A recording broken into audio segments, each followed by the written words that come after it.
Thank you, sister. Dapat si Archbishop Broly dito eh. Kaya lang siyempre, let us obey our elders. Nasa command dito.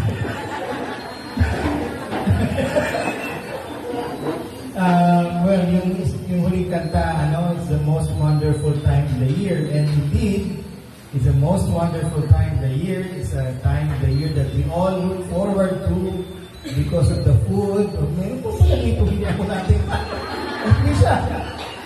Of the gifts, of the songs, and the fellowship, etc. No? But as I was saying, as we celebrate Christmas, hindi naman yung total happiness and joy, no? You feel the nostalgia. Nostalgia kasi, you remember parang, yung mga dating Pasko parang mas masaya kasi kumpleto pa kami ng family, di ba? Yung mga dating Pasko na maliliit pa kami, kayo kami, maliliit pa, di ba?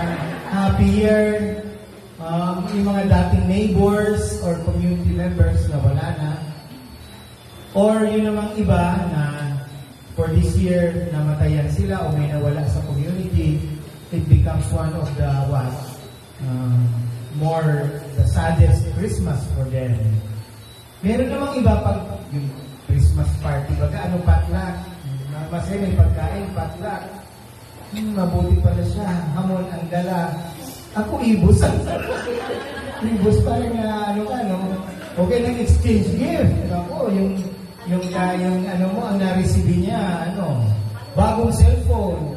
Ikachinilas na ba ka? Period pa. Parang, nag-self-pity ka. O kaya nakita mo, mabuti pa yung family nila complete. Kami hindi, nag-away kami ngayon, di ba? O kaya meron namang iba, abundant sila, and they feel envious.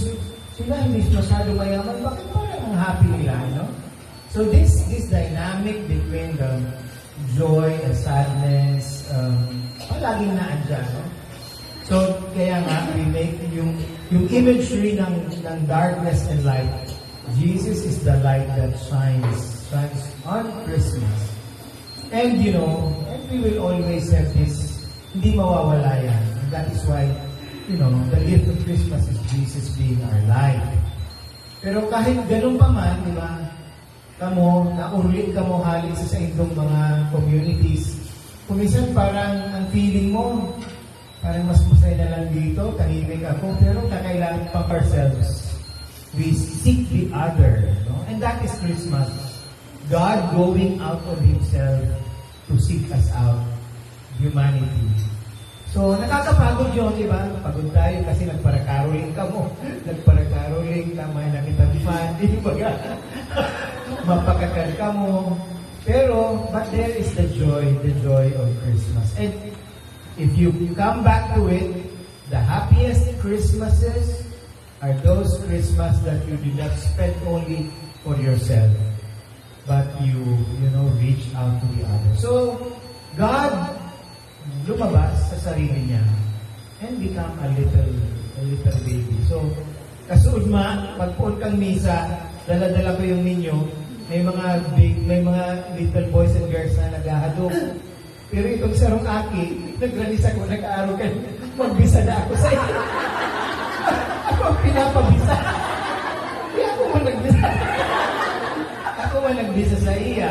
And rightly so, because Jesus became a child. Jesus became a child. And it is to such as this that the kingdom of heaven belongs to little children. And when Christmas time comes, we remember when we were little children, little children, full of dreams, full of joy, carefree. Sana, those thoughts will always come to us.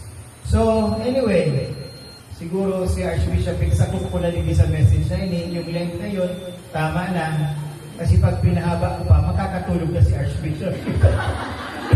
Doon na lang tayo sa patutulog. Sa pakol. So, thank you very much. Merry Christmas, and we are very grateful to you for inviting us. Si Archbishop, si Mike, si James, si Yusuf, si Father Eugene, si Red. Pigsara ko na sa mga pwede bitanganin bayad na kami.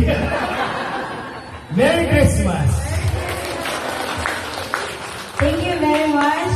Archbishop, for that meaningful and inspiring message. Your words truly added joy and depth to our Christmas celebration.